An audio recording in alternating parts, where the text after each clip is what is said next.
Hey guys, this is Tali Berman, and today we are on part 2 of reframing the Stim. So if you missed part 1, just click right here, right in the corner, and you can get right over to video number 1 where I talk about reframing the Stim, thinking about it differently. And just to give you a quick summary here, my main concept that I shared is recognizing that it is your child's most loyal friend, helping your child feel a sense of control, predictability, and calm in the midst of what might often be a sense of overwhelm, overstimulation, and dysregulation. So really embracing the Stim and thinking about how much more frazzled your child would be without it. So that's the perspective shift, that's the paradigm shift. But the question is then, what do you do? Your child's stimming, and how do you want to respond? So always our goal is to help promote interaction, to help promote relationship, to help draw our child out, to bring his unique self to the world around him. So you have basically 3 choices. You can either try to extinguish the Stim, try to get your child to stop doing that. Stop rocking, stop spinning the wheel, stop lining up his toys, stop saying the same song over and over again. But here's the thing. If you try to get your child to stop doing the very thing he has created to take care of himself, you are only giving your child an additional reason to move further and further away from you, to actually go deeper and deeper into his Stim, because you are just someone who is not allowing him to take care of himself. So it's interesting when you think about it in that way, how much it's counterproductive, counterintuitive, working against your ultimate goal, right? You might get him to stop stimming for a moment. He might throw you a bone and stop doing it for a moment, but then you might notice he'll go right back to it when he can, and possibly even deeper as a way to take care of himself. So the first way to respond is to try to get him to stop, which often works against our ultimate goal. You can also help your child you can respond by just allowing your child to do it, which can be a fairly neutral experience. He wants to spin, he wants to line up toys, he wants to sing the song over and over again.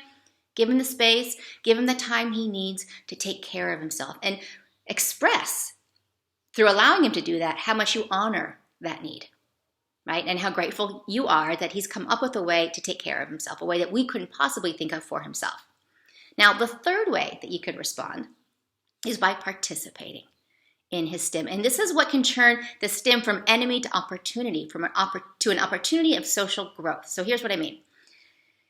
There's a family I worked with who tried doing this. Her son used to sing the same song over and over and over again, and often it turned into the entire family saying, can you stop singing that song? Can you just be quiet already? Stop singing. And it became this very sort of controversial moment of sort of conflict in the family.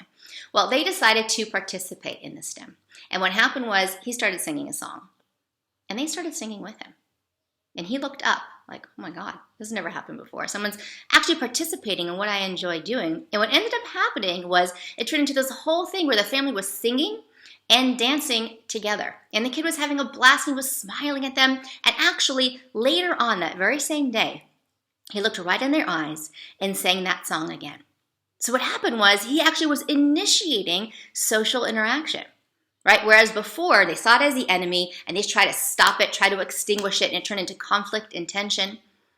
When they started to participate, they flipped it on its head entirely, and it became a bridge to connect them. And it became an opportunity for growth and connection between the families, so much so that the same child initiated the same song later.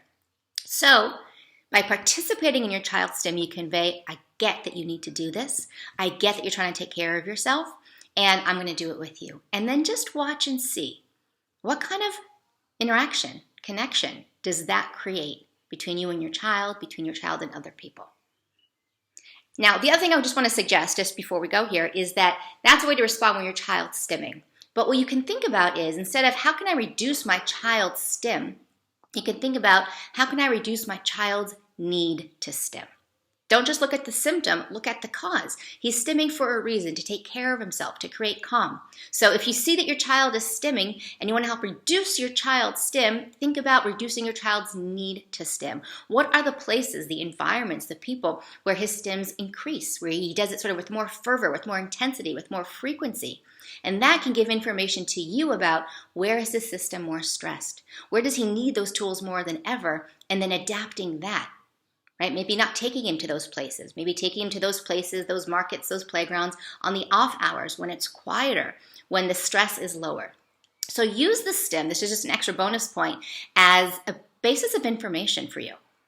He's telling you something through his stim. He's telling you when he's in a state of dysregulation, and you can use that to adapt his environment to help be more supportive for him. Or you can participate in his stim as well when you've done all you could in terms of adapting the environment. So those are some really key pieces on how you can turn the stim from an enemy into an opportunity. And I would love to hear from you. Scroll on down below, leave me your comments. What do you think about that? What's something you're taking away? Have you tried that before? If you like this video, give me a thumbs up. If you didn't, thumbs down. I want to hear from you. I want to know what's important to you. And if you're listening to this anywhere other than my blog, hop on over to www.taliberman.com.